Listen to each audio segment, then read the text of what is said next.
crane there, and the crane had 3 flags on it. The Aboriginal flag, the Indigenous flag, which was, by the way, designed by an art director in 1970. But anyway, it obviously has huge significance culturally. Anyway, the art director did very well. Although it's the same flag that the Albanese government keeps hanging upside down. Yeah. We were so, going to do last week on Outsiders. We were going to do the show upside down. I actually asked Sky if they could do it, and there were lots of scratches. So for everybody with like hangovers Sunday morning, they look right side up. This is good. Yeah. Anyway, we didn't. We did something else instead. But coming across the bridge, there was a crane, and it had the 3 flags.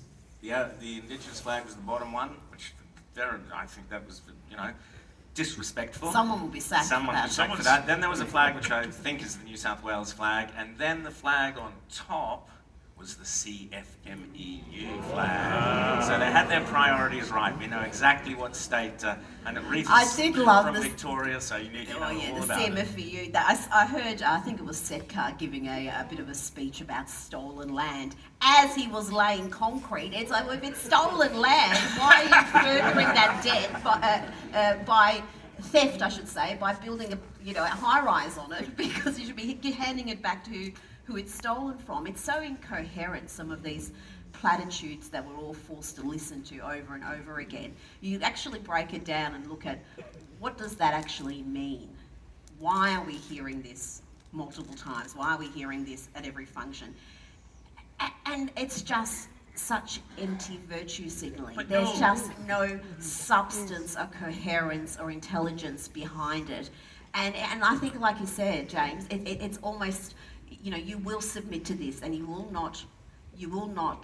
Well, it's more than that, though. It's more than it is absolutely right. It is about that, submission to whatever the progressive regime of the day is. And of course, this is a thing we know, is that the people in this room, and there's a percentage of people in the population that are absolutely committed to our side of things. They see things our way. There's a side on the other side, maybe a bit larger, but whatever, on the other side that's committed essentially to revolution and overturning all the structures of society and rebuilding society in their own sort of utopia. But then there's a huge number of people in the middle out there, and they are just waiting to see which side is going to be the winning side and jump in. And right now they see the other side as winning, and it's not because we're not winning, it's just because we're not fighting the fight, I think. That's the key thing. We're not fighting. That's the point, yeah. And I think that huge percentage of the population who are not really either side committed, I think there's a lot of apathy there. I don't think they're just waiting to see who's winning.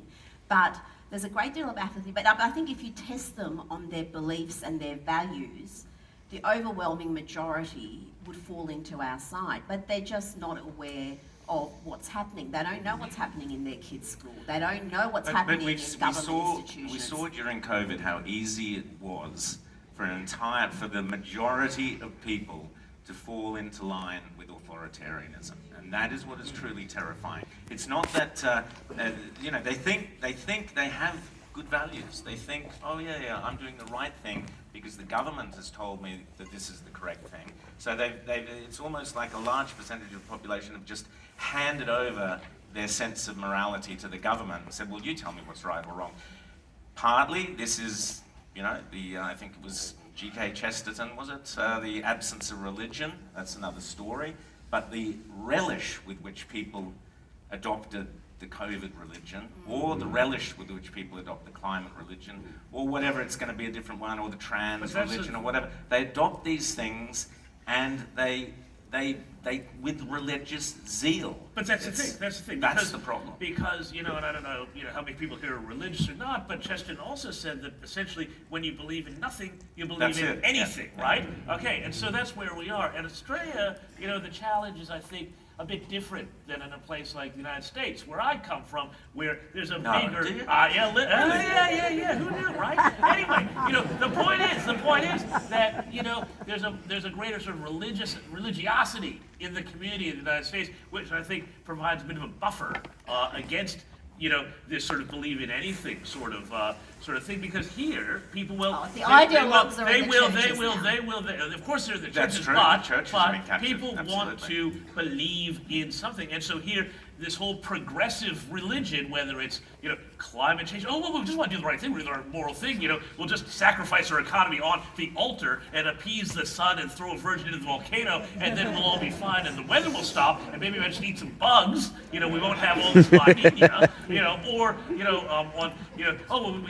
We've decided that now in Australia, post-settlement, Anglo-Australian culture, that's not really any good. That's all bad anymore. So we will just glom on and colonially appropriate indigenous culture for ourselves because, that's Won't appropriate it, we'll make it up.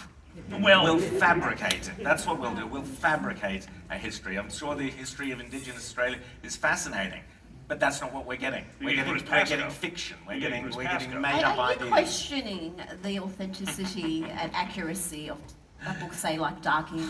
Is that what's happening? gosh, It's almost As stand if for I it. would dare. As if I would dare. Now, we have a very... Outsiders always has the best guests. That's why, apart from the three of us, obviously people, watch for the three of us, but it's also the guests. Well, two of us, yeah. It's also the guests.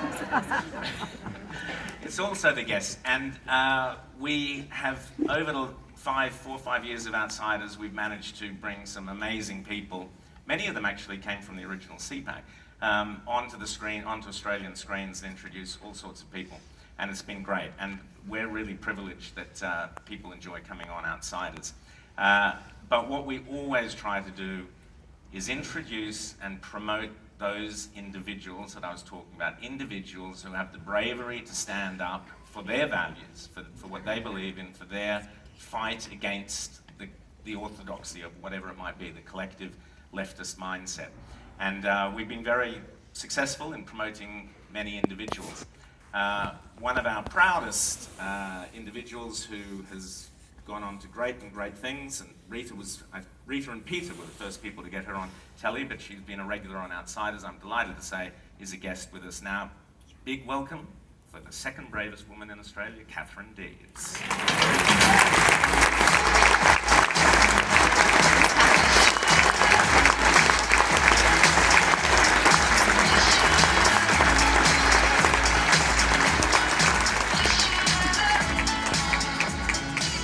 Now, the way it works, now Katherine, as you know, or if you don't know, we're going to find out, she's going to tell you, but she went through hell simply fighting for what she believes in and the rights of girls to play sports without, in safety.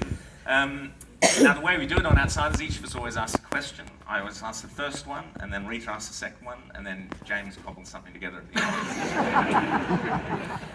end. Often Katherine, surprised. because you and I have covered it all already. Exactly. Katherine, what was the worst moment? Well, first of all, I want to say good morning, everyone, and it's great to be here at CPAC, which for us Aussies, it's like big day out for Conservatives, or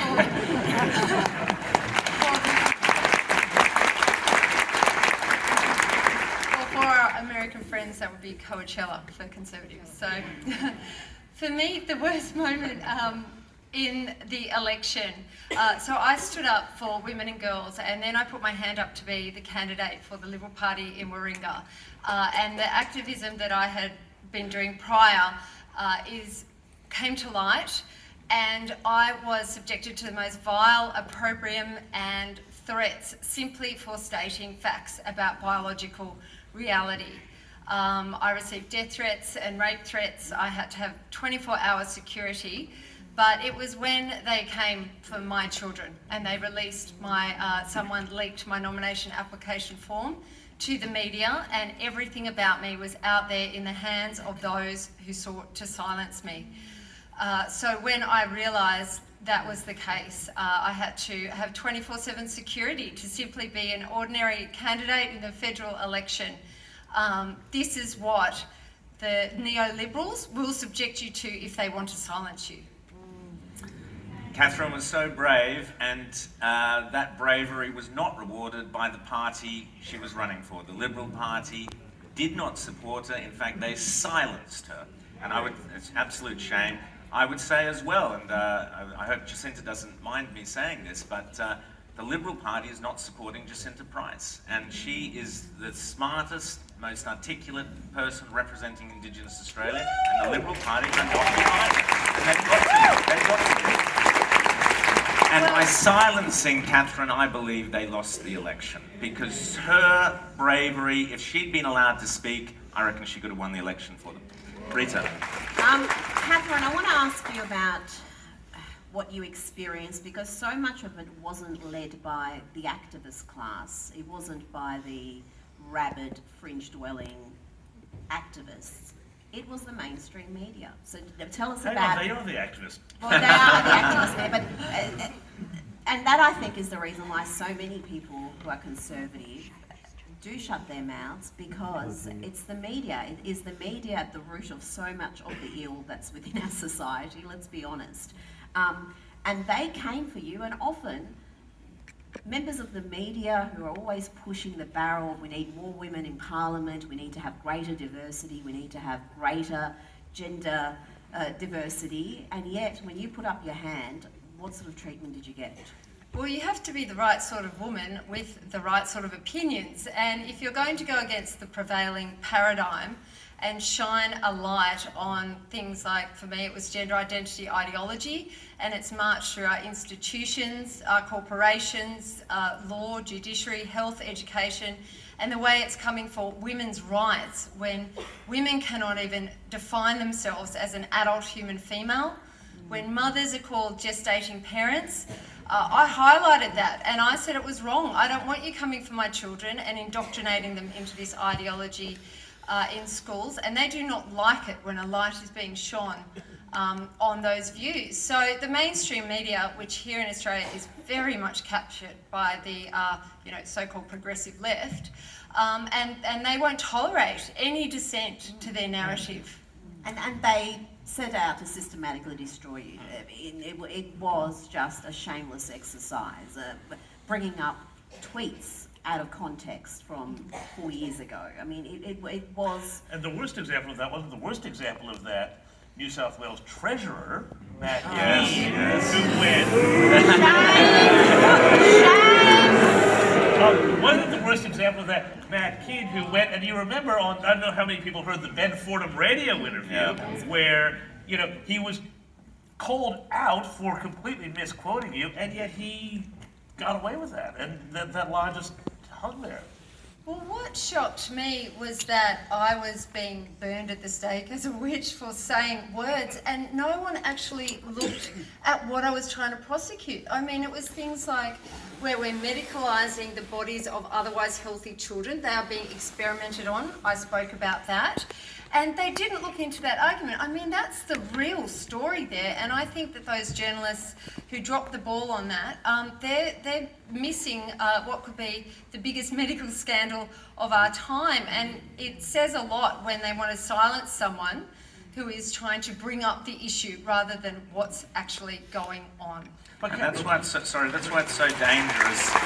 silencing and the cowardice of the political party, in this instance the Liberal Party.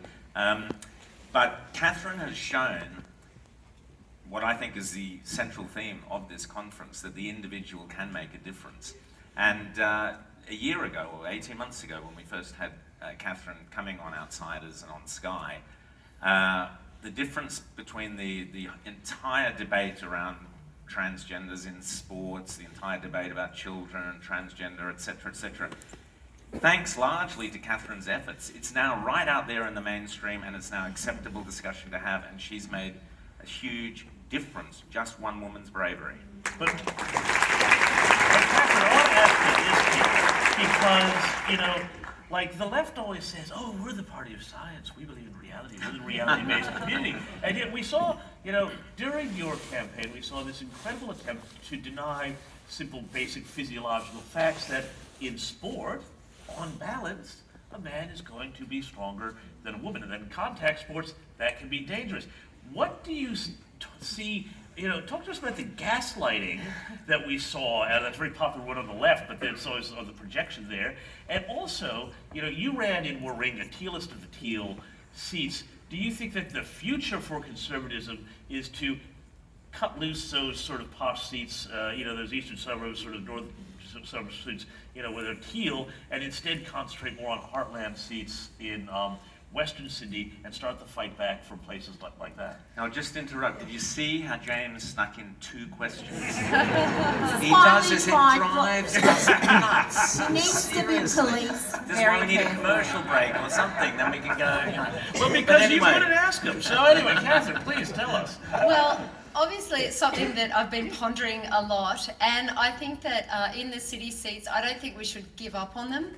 I think when we have the Labor Greens teal government and we see how much damage they're going to do, how woke they are going to be, how they're going to be indoctrinating our children into these ideologies, I would think that the sensible Australians might want to go back to being sensible and vote for the Liberal Party. But I also think it's really important to speak to the aspirational Australians, hardworking Australians who might not be on Twitter.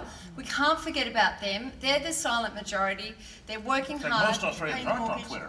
Yeah. Yeah. But Yeah. And the most rest of the are big media bad. is. Yeah. Most of the media.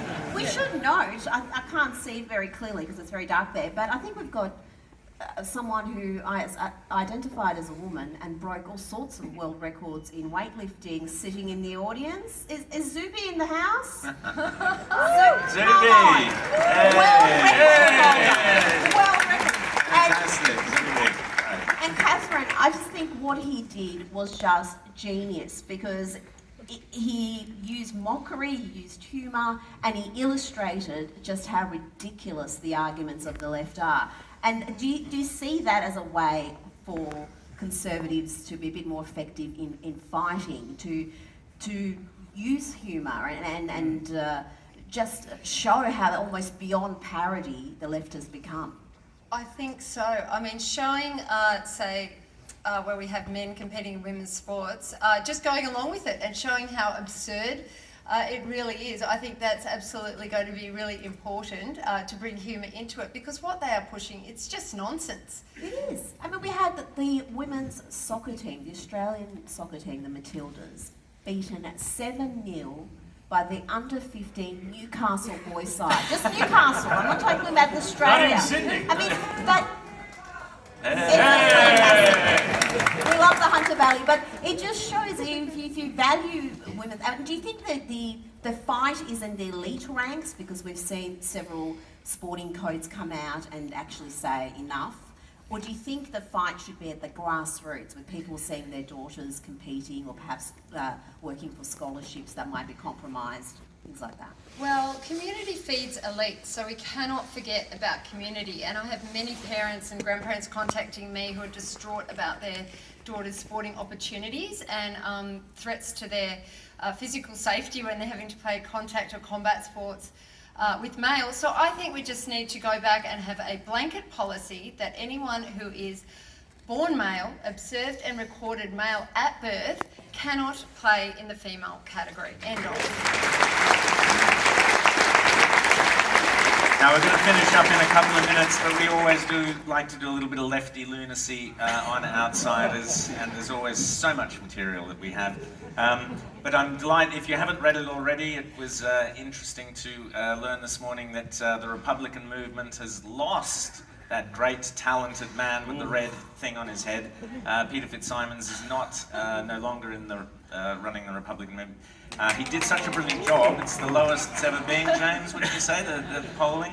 Well, it is, and it's now just sort of this, it's basically now the Republican movement, I think, is 3 guys, sitting at the Bellevue Hotel bar in Paddington whining about the dismissal. I don't think anybody cares about the Republic anymore. But I will say though that, the big thing now, the fight over the Constitution, Australian identity, isn't over, because The Voice is just simply the young progressive identity politics version of the Republic, and it is They'll James, can I fuse stop them. you They just will there? merge That them. They'll merge will, them. but can we start calling things what they are? Yes, sorry, Rita, you're right. It is a You're right. race-based referendum. Call it what it is. It isn't a voice. A voice, when we start calling it the Voice, we're almost You're making playing the the game. left's Yeah. argument for them. No, you're right. And the left is very clever at giving their agenda terms that you could never argue with. Black Safe Lives schools. Matter. I mean, who could be Absolutely. against safe Black schools? Lives Matter. Who can speak Black against Lives that, Matter. you know? Who can speak against that?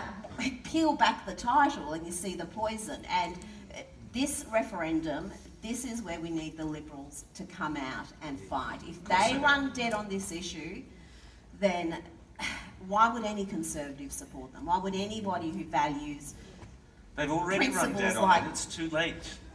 The moment to oppose it was right from the get-go, like Jacinta did. But to sit back and go, oh, we're going to look for the detail, that's like, we know it's a racist structure. What more detail do you need? That's it. It's all over. Done and dusted. But no, they're going to find some way to balance it. And it's shameful, and this is the cowardice of conservatives. And note that there are already 11 Indigenous Australians in Parliament, the upper and lower house, which is a great achievement and good for them. But this is something to be proud of, and you don't need to bolt on something we don't know any detail about. We don't know what the scope of. James. We have enough detail, it but we compromises the notion of one man, one vote. Bingo. Yeah, that that's in all itself should be grounds enough to say no. But Jacinta Price, you mentioned her, she should be the Indigenous Affairs shadow because she can articulate these arguments, she speaks with authority, and we've got someone in there. We've got someone in the role who is an echo, who wants the voice, There's a bedwetter in the role. race-based We've got a referendum to bedwetter succeed. in charge. Yeah, it just drives you nuts. Speaking of language, this is why we have to be straight with our language. When we talk about the majority of the Liberal Party, we should call them bedwetters because that's what they are. So we use the correct. But also on the gender thing, Katherine and I were on telly the other evening, and Katherine brought to my attention this story of. I tried to read it. It was written by the ABC, and Katherine sent it to me. I couldn't make head nor tail of it. And it was a they, a this, a they, a that, and someone wanted to be in some sports but couldn't because they, this. I couldn't make any sense of it because they changed all the pronouns to suit this particular individual. So the discussion we had, I said that, so basically it's a Sheila who wants to be a bloke but wants to still play in the Sheila's sports team so she doesn't get beaten up by the blokes. That made sense. I understood that once we had run it. But you read the ABC, you talk about language, it was not comprehensible. And the big lie, calling, if you use words like transgender woman, most common sense people who aren't listening to the arguments think, oh, it's a woman, it's a woman. And that's what the left wants. They want to manipulate the language to get their way every time. James. No, that's exactly right. I mean, it is the Orwellian war on language. And that is, and once you control the language, and also the other thing, by the way, remember, they start this very, very young. They start in the schools, So all of, how many people here know your kids, your grandkids, they come home, and you've got to deprogram them from all the stuff that they get during the day. I mean, you hear these stories every single day. Even from, preschool, they tell, kids that, well, the country is racist and this and that and the other thing. And so they grow up. I think that for all the faults of the previous government in not blowing up the curriculum, which it absolutely needed to have done, when Alan Tudge said quite correctly that in the history curriculum, there's very, very little in there that would make you think anything good about Australia. That's what we all know now, is that, it starts very, very young. And so by the time people get to be older, they don't, have even the frame of reference by which they can, start to fight this. So this is what we all have to do. We all have to go out, and it's an education piece for everybody as much as anything else. Rita? It is, and it's very important not to cede linguistic territory to the radical left, and it's what we've done repeatedly. It's what the media is repeatedly guilty of, and it's a very dangerous game. And the slippery slope, it's no fallacy because it starts off with, well, you're just polite, you respect someone's pronouns, you observe them. Why wouldn't you do that? Then the next thing is, well, we should all have our pronouns on our emails and our business cards. Well, you don't have your pronouns well, you're listed. A racist. What's wrong with you? Are you a bigot? Are you a transphobe? And it's just this creep. Creep. It's a salami strategy. They just take little slices. This seems reasonable. This seems reasonable. This seems reasonable. And then the next thing you know, you've got Leah Thomas winning that swimming competition, and the three girls standing off the side going, "What?" Leah Thomas, whose teammates say, still fully male-bodied, it's a bit early here, Rita. It's a bit early for this. Exposing penis in the change rooms, and these poor swimmers, not only are they being beaten by Leah Thomas in the pool, but they can't complain about having a doodle in their face in the change rooms. And they know that Leah still dates women. And you can't spell doodle you're in without the doodle. change rooms, you're worried about someone perving on you. It's just perverse. And if you complain, then you're the problem. Because why aren't you comfortable with Leah Thomas Because in the you're a change room? bigot, Rita. Because you're a bigot. And that's it. We're going to take a short break, Oh, we are. and we'll see you In a tick. in a tick. Thank you.